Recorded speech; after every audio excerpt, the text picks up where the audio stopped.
دورنای تاجداره. چند روزی است که تعداد پرنده‌های باغ پرندگان تهران از 3000 تا به 3002 تا رسیده. یکیشو این پشت مشاهده می‌کنید.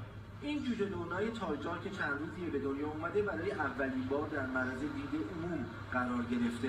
ما تونستیم که امسال تو این ماه برای اولین بار 3 تا تخم ازشون بگیریم و متأ از این 3 تا تخم 2 تا جوجه به دنیا اومد.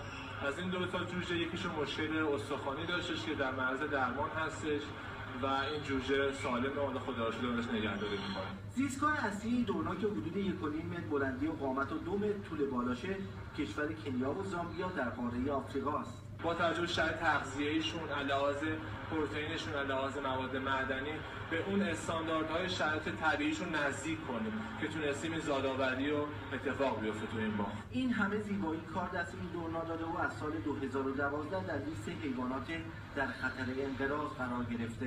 چند از این دورنا تو جهان هست؟ عدد دقیقش من اطلاعی ندارم ولی فکر می‌کنم انقدر کم باشه که حائز اهمیت شده و کانون توجه کل جهان شده باشه. در باغ پرندگان تهران 5 نوع پرنده‌ای در خطر انقراض دیگه هم وجود داره. از جمله اونا میتونیم کرکس مصری رو نام ببریم، توتی کانر سانکانر یا کانر خورشیدی هستش، تو همین سالن عروسخواز هستش، پلیکان خاکستری هست. اینا گونه‌هایی هستن که ما داریم روشون مطالعات علمی انجام میدیم تا بتونیم به محیط زیست کمک کنیم و طور تولید مثل و بقاشون یه گام موثری برداریم. برای دیدن این جوجه دورنا و 3000 پرنده از 167 گونه دیگه میتونید به باغ پرندگان تهران در اتوبان شهید بابایی خیابان کوهستان مراجعه کنید.